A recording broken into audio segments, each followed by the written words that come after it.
10 de la mañana ya estamos de vuelta. Lo prometido es deuda. También le decíamos que íbamos a tener una entrevista, obviamente, con la directora de Estudios Públicos de Ipsos Chile. Así que se lo prometimos y acá lo tenemos. Le damos la bienvenida. Le agradecemos también por estar acá a Alejandra Ojeda, directora de Estudios Públicos de Ipsos Chile. Alejandra, ¿cómo estás? Un placer tenerte acá. Hola, muy buenos días, Felipe. ¿Cómo estás tú? Muy bien, muchas gracias. Vamos a hablar obviamente de este estudio del Índice de Igualdad del 2023, en el que particularmente sobresale, ¿cierto?, que el 61% de los chilenos considera la desigualdad como un problema importante en nuestro país, ¿cierto? Primero quería partir preguntándote en qué consiste este estudio y a qué nos referimos también cuando hablamos de una sociedad justa o equitativa. Sí, en Ipsos permanentemente estamos midiendo a nivel global diferentes temas que son de relevancia para la sociedad, para la agenda pública y, por cierto, para la toma de decisiones en materia de elaboración de políticas públicas. Y uno de los temas, y esta es la primera oportunidad que se aplica esta medición, fue construir este estudio que se ha denominado Índice de Igualdad 2023. La idea es que esto se va a aplicar una vez al año, como lo hacemos con otros estudios donde generamos series históricas que tienen antigua temporalidad, antigua data. Aquí se consultó en 33 países del mundo, que incluyó a Chile y varios países, Cono Sur o Latinoamérica también, y las muestras van entre 500 a 1000 casos según país. En el caso de Chile responden 500 personas. Y básicamente las respuestas que intenta dar este estudio están en la línea primero respecto de cuáles son las opiniones o cómo estamos en algunos indicadores en materia de comprensión de lo que es la igualdad a nivel de los países y cómo las personas que habitan estos países expresan distintas opiniones o tienen distintas actitudes e identifican los tratos desiguales e injustos respecto de algunos grupos poblacionales. Claro, y ahí te quería preguntar en particular, cuando nosotros hablamos de una sociedad justa, equitativa, también de desigualdad, ¿a qué nos referimos también o a qué se refiere al final el estudio con este tipo de adjetivos también que usamos para nuestra sociedad en particular?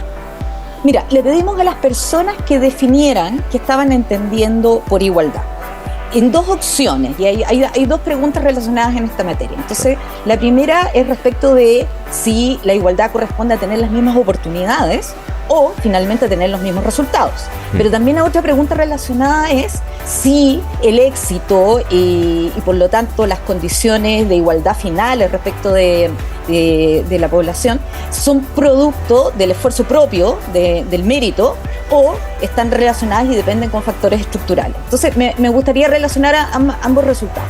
Entonces, lo primero es que, en general, existe una visión mayoritaria de la meritocracia, claro, en términos que lo que depende de nosotros, es nuestro esfuerzo, nuestro éxito, lo que nosotros hagamos en términos del esfuerzo es lo que va a condicionar nuestras posibilidades de éxito. Pero también que además la igualdad se daría en partir con las mismas oportunidades. Pero esta visión va bajando, va decayendo, va perdiendo fuerza en la medida que vamos observando grupos más jóvenes. Y eso es muy importante, porque las generaciones mayores se inclinan fuertemente a instalar el concepto de la meritocracia. Tú logras lo que tú te propones en la medida que generas tu esfuerzo, ¿ya? Claro. Y la igualdad estaría en partir en igualdad de oportunidades, de condiciones iniciales. Y las generaciones más jóvenes lo están observando fuertemente que el éxito no solamente está condicionado por el esfuerzo, sino que hay muchas otras condiciones estructurales que te condicionan en términos de cuánto tú puedes avanzar, y están más concentrados en observar, en instalar el concepto de la igualdad en los resultados, más que en el proceso y en el inicio. Claro. Y eso es sumamente interesante, porque habla de la necesidad de empatar la cancha inicialmente. Claro. ¿Ya? Porque si la igualdad estaría en los resultados, ¿cómo nosotros logramos que la población tenga similares condiciones para obtener esos resultados? Entonces, la visión cambia radicalmente en términos de las generaciones. Claro, eso también era súper importante destacar y también por eso casi te interrumpo porque quería preguntarte efectivamente eso, la diferencia también generacional. Y obviamente otra de las preguntas que nace es que cuando hablamos de desigualdad al final, ¿a qué grupos o quiénes son los que terminan siendo más afectados o también se sienten más afectados por esta desigualdad? Se les preguntó a las personas respecto de a quién observaban que se les daban los tratos más desiguales o más injustos en sus respectivos países. Claro. En general, hay un importante consenso a nivel global que los tratos más injustos están relacionados con personas que tienen discapacidades físicas. Pero en el caso de Chile es interesante porque la primera mención con un 43% y dentro de los 33 países, el segundo país que menciona este grupo instala a las personas adultos mayores. Y aquí probablemente tenemos mucho elemento para poder hablar en relación a cómo viven y cuál es el trato que reciben las personas adultos mayores en este país. Claro. Y vamos a partir en ese sentido instalando el principal problema que nos divide y que nos tiene con preocupaciones, pero que nos divide en términos de las soluciones y que además es la discusión política del día. ¿Cómo mejoramos las pensiones? Exacto. Porque las personas adultos mayores en Chile dependen finalmente de sus condiciones de pensiones para condicionar todas las otras actividades en su vida. Y ahí es donde nosotros observamos la discriminación, o el trato desigual o injusto, porque observamos a personas adultas mayores que no se dedican por voluntad a trabajar, sino por obligación y por necesidad, porque observamos personas que disminuyen dramáticamente sus ingresos y pierden su calidad de vida mantenida durante todos sus años de vida laboral activa. Entonces, tenemos una serie de, ¿no es cierto?, de razones y de antecedentes que nos permiten ver finalmente por qué este grupo está tan discriminado. Alejandro. Otro grupo sí, también me gustaría mencionar, creo que hay un caso que es especialmente interesante, donde también somos el segundo país que los menciona. Hablamos, por cierto, de las personas con discapacidad, los identificamos como un grupo relevante en materia de trato injusto, las diversidades en materia de orientación sexual y de género, pero mencionamos como país, a diferencia de la mayoría de los países, a las personas neurodivergentes. Y esto es novedad, esto es un giro, esto es importante porque en Chile la existencia de las personas neurodivergentes, su identificación y su diagnóstico ha sido un tremendo esfuerzo en los últimos años en términos de posicionarlo y comprenderlo. Y esto es una señal respecto de que las personas están tomando conciencia en el país, primero de la existencia de estas personas y del trato injusto al que son sometidas.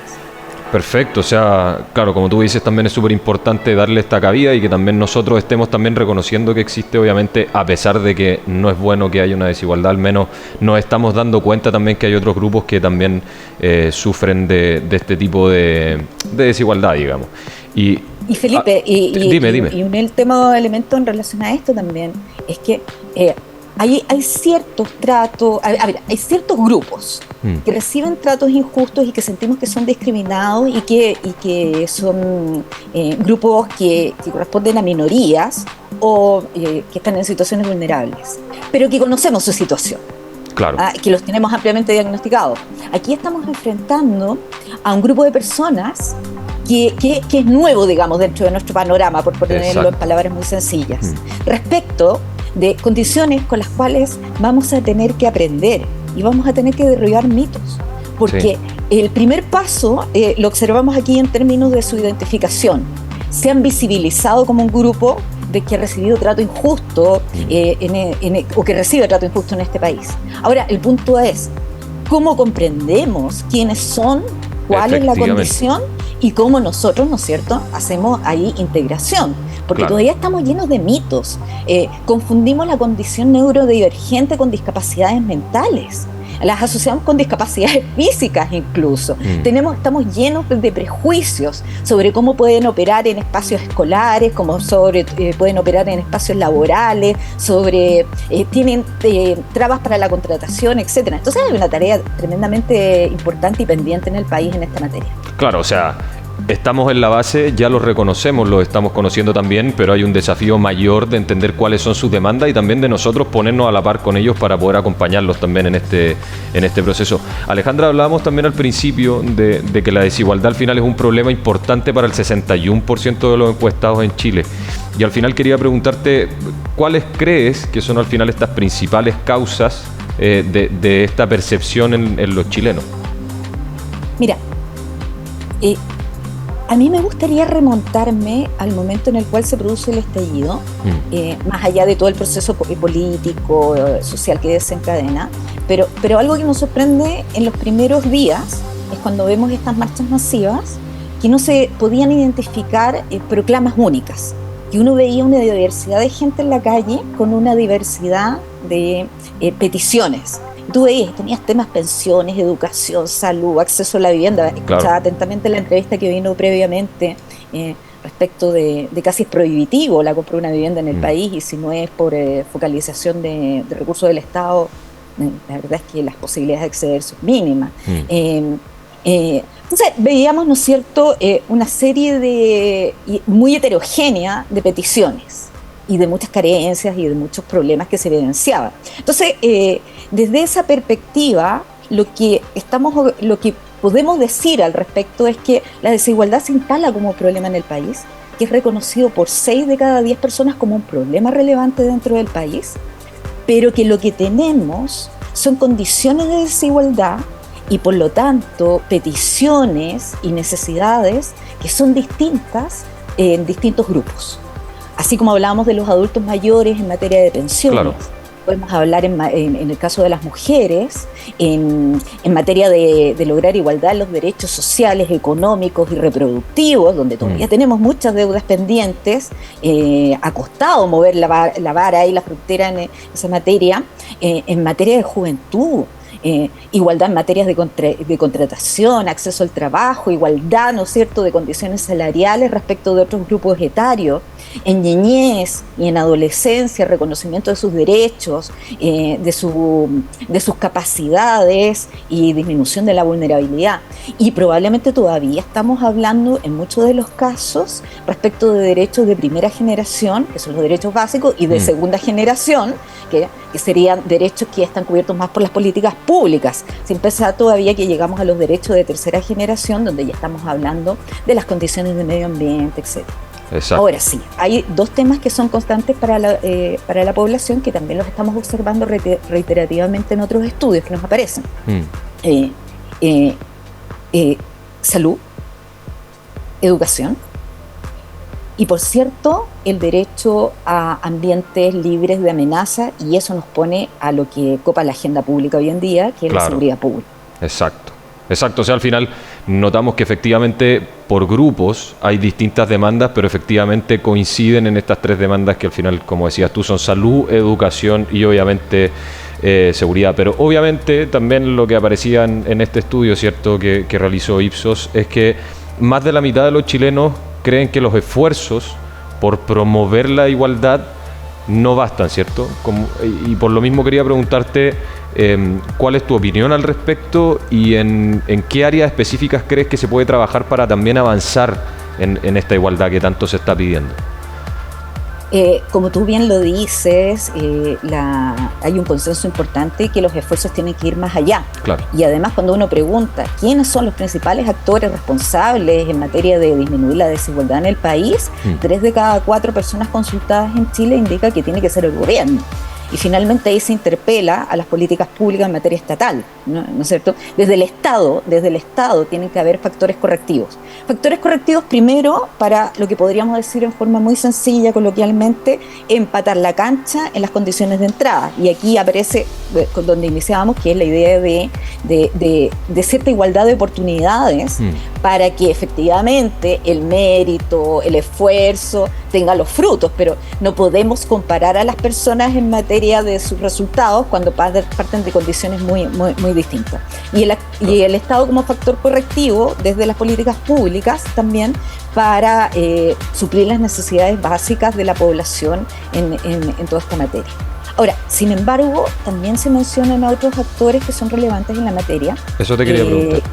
Sí, es bien interesante porque, a ver, primero en Chile hay mucha confianza en el rol que pueden tener profesores, la educación. Entonces, como un elemento todavía como país, todavía como sociedad, creemos fuertemente en la educación como un factor correctivo, como un factor, ¿no es cierto?, que además, como referentes que nos pueden a nosotros condicionar en nuestra forma de actuar en el mundo. Los medios de comunicación, en términos de visibilización, en términos de concientización de la población también, y por cierto de información respecto de los mecanismos que existen para poder acceder a beneficios sociales, y un fuerte pedido también, por decirlo de alguna manera, hacia empleadores. Claro, o sea, aquí no solamente la acción es estatal y es pública, claro, sino pero que la empresa privada tiene un rol importante. Pero ahí si nos damos cuenta, al final también viene un poco con esto de empatar la cancha, ¿cierto? Finalmente la educación obviamente es un gran elemento para emparejar la cancha, para emparejar también a los estudiantes y optar a mejores oportunidades, ¿cierto? Y al mismo tiempo los medios de comunicación entregan esta información que puede garantizar finalmente este acceso a estos distintos subsidios, por ejemplo, etcétera, que también pueden ayudar a emparejar esta cancha, ¿cierto? O sea, al final coinciden también en este macro arista que también identifican los mismos chilenos, ¿cierto? De emparejar la cancha como desde el inicio, ¿cierto? Como gran demanda. Sí, pero también, y me gustaría recalcar este último punto cuando se habla de los empleadores, aquí estamos hablando también respecto de la interpelación que hace la sociedad a la empresa privada desde cuál es su aporte y su propósito. No solamente como clientes en algunos casos, sino como ciudadanía que dice, bueno, ¿cuál es la contribución que esto está haciendo de orden económico, de orden social, medioambiental al país? Tú estás presente en ciertos territorios, tienes operaciones en ciertos territorios, cómo tú estás cooperando también, cómo tú estás ayudando a la comunidad en torno que te rodea, que te sostiene en términos de estas operaciones. No solamente como trabajadores, no solamente como calidad del empleo, sino también como beneficio directo hacia la comunidad. Finalmente, ahí aparece la responsabilidad social empresarial como un elemento importante que las personas expresan cuando dicen, mira, los empleadores, no solo desde la calidad del empleo, sino también desde las decisiones que toman respecto del entorno, respecto de las comunidades, son importantes en esta materia. Claro, y finalmente, Alejandra, ¿cómo se puede fomentar la mayor participación también de la ciudadanía en este diseño para implementar estas políticas públicas que busquen también emparejar la cancha, promover la igualdad y abordar también la discriminación en Chile? Uy, mira, esa pregunta es bien compleja, porque probablemente estamos en uno de los momentos de mayor apatía en materia de participación y de movilización. No solamente hace mucho rato, sino que también en el último tiempo, con toda la discusión constitucional, hemos llegado a un punto en el cual estamos en una desafectación, y en Chile cruzamos la participación también con los campos, con las esferas políticas, etc. Entonces, estamos en un momento de mucha apatía y de mucha, además, otros estudios de Ipsos nos indican también de mucho individualismo. Entonces, no tenemos muchas ganas de estar con los otros, en diálogo. Aquí creo que las posibilidades de involucrar participativamente a las personas van a tener que sufrir innovación. Porque cuando tú miras, por ejemplo, respecto al proceso constituyente, la gente te dice, sí, yo estoy súper interesada en el proceso, yo estaría dispuesta a participar en algo, pero uno contrasta con las cifras, claro. Las participaciones son mínimas, la cantidad de personas que se inscribe o que estaría finalmente dispuesta a asistir a un cabildo, a una reunión, o incluso en formato online estaría disponible para dar su opinión, son mínimas. La realidad contrasta, digamos, con la declaración de las personas. Entonces vamos a tener que crear formas de participación que estén más en lo cotidiano. Y aquí viene la reflexión respecto de los roles que ejercen distintas entidades, como por ejemplo, los colegios. En los colegios deberíamos discutir sobre las desigualdades. Las y los niños, las y los adolescentes deberían estar en esta discusión, deberían tener espacios, no solamente la tarea educativa, ¿ah? Esto es parte también de la formación ciudadana y de la formación de la opinión y del ejercicio democrático, de los valores democráticos a ese nivel de edad. Por cierto, la gente que participa en grupos, juntas de vecinos, clubes deportivos, etcétera, todos los grupos funcionales tienen la posibilidad de generar tiempos y espacios para hablar respecto de lo que nos afecta cotidianamente a cada uno. Pero también podemos innovar en otros espacios, los ambientes laborales. Nosotros desapegamos totalmente la esfera de lo laboral de la esfera de la participación o de lo público, ¿no es cierto?, del ejercicio de la opinión. Entonces, hay posibilidades también como equipos de trabajo de sentar a pensar cuáles son nuestras carencias, qué es lo que queremos, cuáles son nuestros proyectos de vida, cómo nosotros desde el espacio laboral podemos disminuir las desigualdades. Cuando enfrentamos al gran proyecto país, a la totalidad, el desánimo es mucho, por cierto. ¿Qué puedo ser yo, un simple ciudadano, una simple ciudadana en relación a esto? Pero cuando tú te sientas a hablar de lo cotidiano, en tu espacio, sí nos aparecen las ideas, sí surgen las estrategias. Creo que por ahí va más la clave hoy en día. Te agradezco, Alejandra, por haber estado conversando con nosotros. Muy interesante, obviamente, el estudio en sí mismo, pero también el análisis que hace. Así que muchas gracias por estar hoy día viernes con nosotros. Un abrazo muy grande también. Muchas gracias, Felipe, que estés muy bien. Igualmente. Gracias. Conversábamos con Alejandra Ojeda, directora de Estudios Públicos Ipsos Chile, por este estudio, obviamente, que sacaron hace poquito sobre el índice de igualdad del 2023. Y cuando son las 10:31, nos despedimos en un corte cortito, y ya vamos a estar de vuelta acá con mucho más de Tu Conexión Matinal.